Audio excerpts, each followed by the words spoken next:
We all deserve a life that we've always wanted.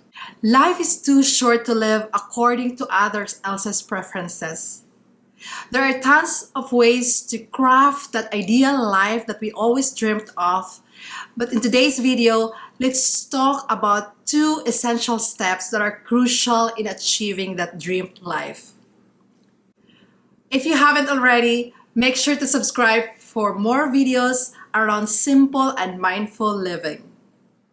The first crucial step in achieving that life is to have a clear picture in our mind, or that full definition of the kind of life that we want to live in a day-to-day basis. Who's in there? What do you want to happen in that life? What helped me paint that picture in my mind a few years ago is to ask this series of questions. What are the things that I value? What matters most to me? And what brings me joy? With full honesty, without thinking of what other people may think, I came up with 5 things that I value so much in my life, that I want these 5 ingredients to be there for me to live that life that I've always wanted. The first thing that I value most in my life is my faith, my relationship with my Creator, to whom I am accountable to for how I live my life on earth. I will one day stand before Him and give Him answers to everything He has entrusted under my care. Therefore, being a good steward in every aspect of my life is really important to me.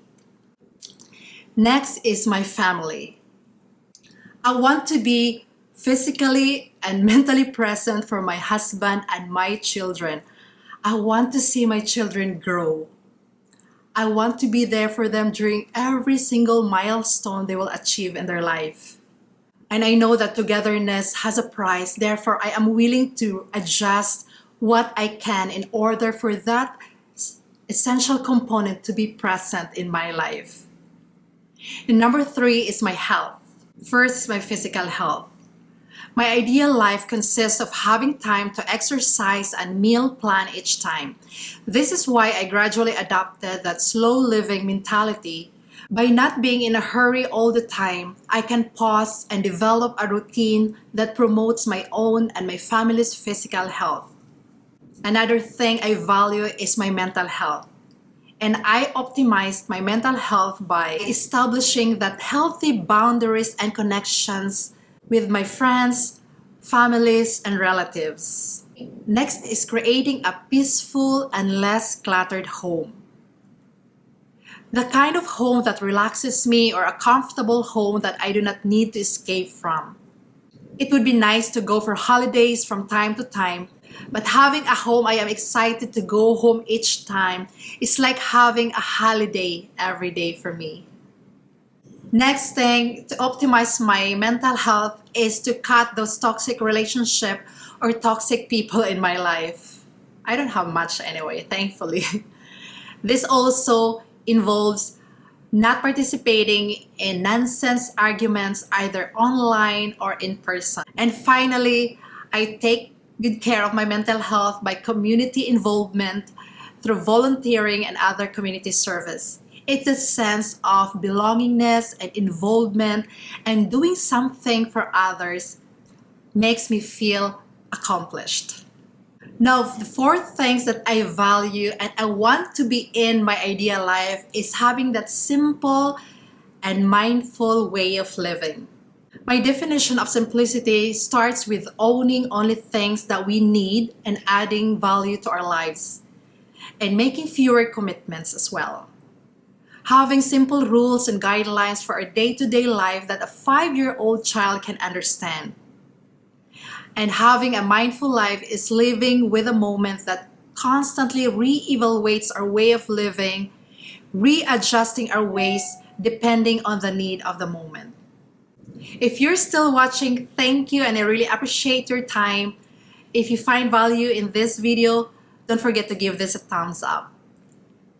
Now, on my 5th list, things that I value and gives me joy is having that financial independence. This will enable us to be generous with our money, which is one of our sources of joy. When I was studying medicine, I remember giving the last money that I had, that is supposed to be my allowance for that week, to my dressmaker who was sick that time in the hospital. I still remember that feeling of joy and fulfillment on my way home. And I want to keep doing that again and again, and it will only be achieved by having that financial independence. Financial freedom may look differently for each of us, but for us, it would mean that we are able to visit our parents once a year or once every 2 years, to remain debt free, that we can give the amount of money that we desire to those in need or to our ministry partners, and that we don't need to work if we don't want to. This financial freedom will make us live according to the values mentioned above. Now, after having that clear or high definition picture in our mind of what kind of life we want to live, the second crucial step is to work on towards achieving that kind of life. And this may involve readjusting my routines or developing habits that will lead us to live a life according to our values. There are a series of questions I asked myself when I first started doing this, and these are: what were some of the things that I can compromise today to make me craft that life that I've always wanted? For example, saying no to spending too much so I can save and invest and attain my financial independence sooner. Saying no to debts by refusing to upgrade my car, my phone, house, and so on. Saying no to junk food or sedentary life. Saying no to excessive screen time. Saying no to overtime at work so I can be with people I love. By saying no to many things, I can actually give more room and say more of my yeses to a lot of things that matters to me and that will lead me closer to my dream life. Create a strategy and action plan. I created strategies for every aspect. Like for my spirituality, I started waking up early in the morning so I could have my Bible reading, Bible study with Arman, and prayer. For our finances, we started doing a budget and implemented some rules to avoid overspending. For my relationship, I made it intentional to spend time with my husband, make coffee for him every morning, spend time doing Bible study together and praying together, and making sure that we remain intimate with our relationship. Next is to act on those plans. Unless acted on, a plan will remain a wish. My actions were as simple as getting up early each day, putting on my workout outfit, and making sure I end up exercising. Taking those deliberate actions that soon became a habit and didn't require me a conscious effort. I regularly ask myself, what is that small change I could implement or make today that will bring me closer to my dream life? What is that small thing you can do today that will make you closer to your dream life? Next is constant re-evaluation. I acknowledge that my plans and our actions are not perfect, and by constantly refocusing and re-evaluating our plans, our strategies, adapting new ones that may be beneficial for us, is also key to achieving our dream life sooner. And finally, start living your ideal life, whichever stage you are in right now. There is something powerful if we think that we already achieved our dreams and that we are living our dream every day. Even though I'm not quite there yet, I don't have to wait for all those numbers to fall into the right place. Such as, I don't need to be financially free before I can live that life I've always dreamt of.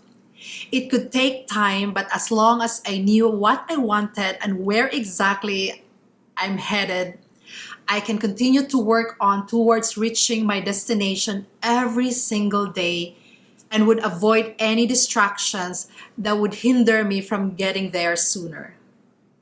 Well, thank you so much for watching. What are those things that you can start readjusting, or what are those sets of habits that you could probably start to implement in order for you to live that kind of life that you've always wanted? Most of us, if not all, are equipped with tools for us to create that life that we've always wanted. Sometimes we're distracted with what society is telling us, that we need to have bigger houses, we need to have fancy cars for us to be happy. But the truth is, if we listen to that tiny voice within us, the ones that will make us happy are those things that are priceless. Most of us have the ability to craft that life that we've always wanted. Who are those people that you want to include in that ideal life of yours? What do you want to happen in that life? And know that you are enough, whichever stage of life you're in right now. Take good care of yourself, and I'll talk to you soon. Bye.